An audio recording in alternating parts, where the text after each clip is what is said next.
اسلام کی تاریخ میں سب سے پہلا مدرسہ مسجد نبوی میں بنا، گو اس کا نام تو نہیں تھا، لیکن آج کے زمانے میں ہم اگر اس کا نام معلوم کرنا چاہیں تو اس کو جامعہ صفہ کہہ سکتے ہیں۔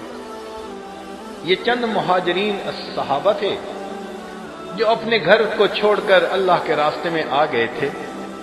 یہ مسجد نبوی میں رہتے تھے اور وہاں پر نبی علیہ الصلوۃ والسلام سے دین سیکھتے تھے۔ چنانچہ ہر جامعہ کے اندر کوئی سلیبس ہوتا ہے، تو جامعہ صفہ کا سلیبس کیا تھا؟ قرآن عظیم الشان، الف لام را کتاب انزلناہ الیک لتخرج الناس من الظلمات الی النور۔ یہ قرآن اللہ نے اتارا کہ لوگوں کو اندھیروں سے نکال کر آپ روشنی کی طرف لے جائیں، تو ان کا نصاب تھا قرآن۔ پھر ہر کتاب کی تشریح ہوتی ہے، تو اگر کوئی پوچھے کہ قرآن مجید کی تشریح کیسے ہوئی، تو اللہ تعالیٰ فرماتے ہیں اے میرے حبیب صلی اللہ علیہ وسلم، میں نے آپ کو بھیجا لِتُبَيِّنَ لِلنَّاسِ مَا نُزِّلَ إِلَيْهِمْ، آپ واضح فرما دیجئے جو لوگوں کی طرف نازل کیا گیا۔ تو احادیث مبارکہ گویا اس کی تشریح تھی۔ صحابہ رضی اللہ عنہم کو نبی علیہ الصلوۃ والسلام زبان سے بھی پڑھاتے تھے اور عمل سے بھی سکھاتے تھے۔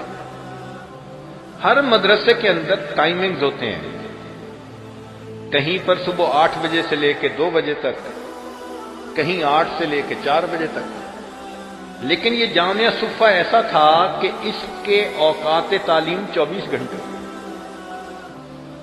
چنانچہ رات کا وقت ہے، نبی علیہ الصلوۃ والسلام مسجد نبوی میں تشریف لائے، دیکھا کہ ابوبکر صدیق لانو قرآن مجید کی تلاوت کر رہے ہیں تہجد میں بہت ہی خفی انداز کے ساتھ، اور عمر لانو تلاوت کر رہے ہیں ذرا جہر کے ساتھ۔ جب دونوں نے نفل مکمل کر لیے، حاضر خدمت ہوئے، نبی علیہ السلام نے پوچھا اے ابوبکر، آپ اتنا آہستہ کیوں کہہ رہے تھے، کیوں پڑھ رہے تھے؟ عرض کیا اے اللہ کے حبیب صلی اللہ علیہ وسلم، میں اس ذات کو سنا رہا تھا جو سینوں کے بھید جانتی ہے، اونچا پڑھنے کی کیا ضرورت ہے؟ نبی علیہ السلام نے فرمایا عمر، تم اونچا کیوں پڑھ رہے تھے؟ اے اللہ کے حبیب صلی اللہ علیہ وسلم، میں سوئے ہوں کو جگا رہا تھا، شیطان کو بھگا رہا تھا۔ تو نبی علیہ السلام نے ان دونوں کو سکھایا، عمر تم ذرا آہستہ آواز کر لو، اور ابوبکر تم تھوڑا سا جہر کر لو۔ اب یہ آخری پہر ہے رات کا، اس وقت بھی نبی علیہ السلام اپنے شاگردوں کو دین سکھا رہے ہیں۔ تو جس وقت اللہ کے حبیب صلی اللہ علیہ وسلم مسجد آ جاتے تھے، پیریڈ شروع ہو جاتا تھا، سیکھنے سکھانے کا یہ عمل شروع ہو جاتا تھا۔ چنانچہ یہ صحابہ کرام نبی علیہ السلام سے دین سیکھتے تھے، اور باقی صحابہ پھر آ کر ان سے پوچھتے تھے کہ آج نبی علیہ السلام نے کیا آیت سکھائی، کیا بات سکھائی، تو یہ دوسرے صحابہ کو بتا دیتے تھے۔ یہ دین اسلام کا پہلا اقامتی مدرسہ تھا، مگر فرق تھا، ہر مدرسے کے اندر مطبخ ہوتا ہے، طباخ ہوتا ہے، شاگردوں کے لیے کھانے کا انتظام ہوتا ہے۔ یہ وہ مدرسہ تھا جس میں نہ مطبخ تھا نہ کوئی طباخ تھا، اللہ ان کا رزاق تھا، اللہ تعالیٰ ان کے لیے رزق بھیج دیتے تھے تو یہ کھا لیتے تھے، ورنہ فاقہ ہوتا تھا۔ اتنا فاقہ کہ اس مدرسے کا ایک طالب علم جن کا نام ابو ہریرہ رضی اللہ تعالیٰ عنہ، وہ کہتے ہیں میں اتنا بھوکا تھا کہ مجھ سے اٹھ کے کھڑا نہیں ہوا جاتا تھا، میں مسجد دروازے کے قریب آ کے لیٹ گیا۔ نبی علیہ السلام نے عشاء کی نماز ادا فرمائی، لوگ چلے گئے، میرے پاس سے ابو بکر لانو آئے، گزر گئے، میں سمجھ گیا ان کے گھر میں بھی آج کوئی کھانا نہیں ہے۔ عمر لانو آئے، گزر گئے، میں سمجھ گیا ان کے گھر میں بھی آج کھانے کا انتظام نہیں ہے، ورنہ یہ مجھے اس حال میں دیکھ کے ضرور مجھے دعوت دیتے۔ نبی علیہ السلام تشریف لائے، ابو ہریرہ کیوں لیٹے ہوئے ہو؟ بتایا اے اللہ کے نبی صلی اللہ علیہ وسلم اتنی بھوک ہے کہ بھوک کی بنا پر کھڑا نہیں ہوا جاتا۔ نبی علیہ الصلوۃ والسلام ان کو اپنے گھر لے گئے. پوچھا گھر والوں سے کہ کوئی کھانے کی چیز. عرض کیا دودھ کا ایک پیالہ ہے. تو فرمایا کہ بھجواؤ. ابو ہریرہ عنہ کہتے ہیں کہ مجھے امید لگ گئی کہ چلو ایک پیالہ دودھ تو ملے گا نا. جب پیالہ آیا تو نبی علیہ السلام نے فرمایا ابو ہریرہ جاؤ اور باقی بھی مدرسے کے طلباء کو بلا کے لاؤ. جو آج کی زبان ہے نا مدرسے کی، یہ آج اس کو خود استعمال کر رہا ہے تاکہ بچے جلدی سمجھیں. چنانچہ وہ مسجد نبوی گئے اور جتنے وہاں پر اصحاب صفہ تھے ان کو بلا کے لائے. اب وہ سوچتے ہیں کہ 70 لوگ ہیں تو میرے لیے دودھ کیا بچے گا. اور ساتھ یہ خیال بھی تھا کہ محبوب صلی اللہ علیہ وسلم کی عادت مبارکہ یہی تھی، جو دعوت دے کے لاتا تھا اسی کو حکم ہوتا تھا کہ بھئی پلاؤ بھی صحیح.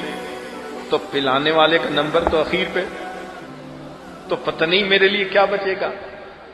فرماتے ہیں کہ وہ سب لوگ آئے، میں نے دودھ پلانا شروع کیا.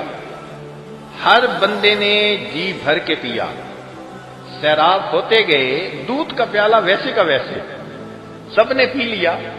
تو نبی علیہ السلام نے وہ پیالہ مجھے دیا، مسکرا کے فرمایا ابو ہریرہ تم پیو. اللہ کے حبیب صلی اللہ علیہ وسلم میں نے بہت پیا. فرمایا اور پیو. فرماتے میں نے اور پیا، میرا پیٹ بھر گیا. نبی علیہ السلام مسکرائے، فرمایا اور پیو. برکت تھی. فرماتے ہیں پھر میں نے عرض کیا اے اللہ کے وسلم شبیہ تو بس اب میرا پیٹ بھر گیا، مجھ سے نہیں پیا جا رہا. تو اللہ کے حبیب صلی اللہ علیہ وسلم نے اس بچے ہوئے دودھ کو نوش فرمایا، تب وہ ختم ہوا. تو ان طلباء کا رازق پروردگار تھا، وہ ان کو رزق بھیجتا تھا، رزق میں برکت ڈال دی جاتی تھی. اب ہر مدرسے میں ایک معلم ہوتا ہے. اس مدرسے کے معلم اعظم، مرشد اعظم، مبلغ اعظم سید الاولین والآخرین حضرت محمد مصطفیٰ احمد مجتبیٰ صلی اللہ علیہ وسلم. پھر ہر کلاس کا منیٹر ہوتا ہے. تو بھئی اس جامعہ میں کلاس کا منیٹر کون تھا؟ ایک صحابی تھے جن کا نام تھا سلمان فارسی رضی اللہ تعالیٰ. وہ منیٹر تھے، ان کے ذمہ تھا کہ تم ذرا ان کا خیال رکھنا. پھر جب بھی پڑھاتے ہیں تو سال کے بعد امتحان بھی ہوتا ہے. تو بھئی اس جامعہ میں امتحان بھی ہوا. جی اس جامعہ میں امتحان بھی ہوا. امتحان لینے کے لیے کوئی نہ کوئی ممتحن آتا ہے باہر سے. تو بھئی اس جامعہ کا ممتحن کون تھا اور اس نے امتحان کیا لیا؟ اللہ فرماتے ہیں اولئک الذین امتحن اللہ قلوبہم للتقوی. یہ وہ لوگ تھے، ممتحن اللہ تھا، پیپر کا نام تقوی تھا، اور ہم نے ان کے دلوں کو دیکھا کہ تقوی ہے یا نہیں. ہم نے ان کا امتحان لیا. یا اللہ اس امتحان کے اندر پھر وہ پاس ہو گئے. فرمایا وَأَلْزَمَهُمْ كَلِمَةَ التَّقْوَى وَكَانُوا أَحَقَّ بِهَا وَأَهْلَهَا. یہ میرے محبوب صلی اللہ علیہ وسلم کے شاگرد تھے. استاد کا اندازہ لگانا ہو تو شاگردوں کو دیکھنا ہوتا ہے، درخت کا اندازہ لگانا ہو تو پھل کو دیکھنا ہوتا ہے. تم میرے محبوب کی عظمتوں کو دیکھنا چاہو تو میرے محبوب صلی اللہ علیہ وسلم کے شاگردوں کو دیکھ لو. یہ ایسے لوگ تھے، ان کے دل تقوی سے بھرے ہوئے تھے. اللہ نے ان کو تقوی پہ جمائے رکھا. یا اللہ جب کوئی طالب علم امتحان میں کامیاب ہوتا ہے تو پھر اسے انعام بھی تو ملتا ہے. ہر مدرسے میں انعام دیتے ہیں، کہیں سرٹیفکیٹ دیتے ہیں، کہیں کچھ. تو اس مدرسے کے طلباء کو بھی سرٹیفکیٹ کوئی ملا؟ اللہ فرماتے ہیں ہاں میں نے ان کو ایسا سرٹیفکیٹ دیا. کیا؟ فرمایا رضی اللہ عنہم ورضوا عنہ. اللہ ان سے راضی، یہ اللہ سے راضی. سبحان اللہ. یہ کیسے خوش نصیب طلباء تھے کہ جنہوں نے نبی علیہ الصلوۃ والسلام سے تعلیم پائی اور اللہ نے ان کو یہاں تک شان عطا فرمائی. ہر مدرسے میں کچھ اقامتی بچے ہوتے ہیں، کچھ ڈے اسکالر ہوتے ہیں. تو 70 طلباء تو اقامتی تھے اور باقی صحابہ ڈے اسکالر تھے. وہ دن میں اپنے کام کرتے تھے، شام میں رات میں آ کے اس مدرسے میں پڑھا کرتے تھے. تو یہ پہلا مدرسہ ہے دین اسلام کا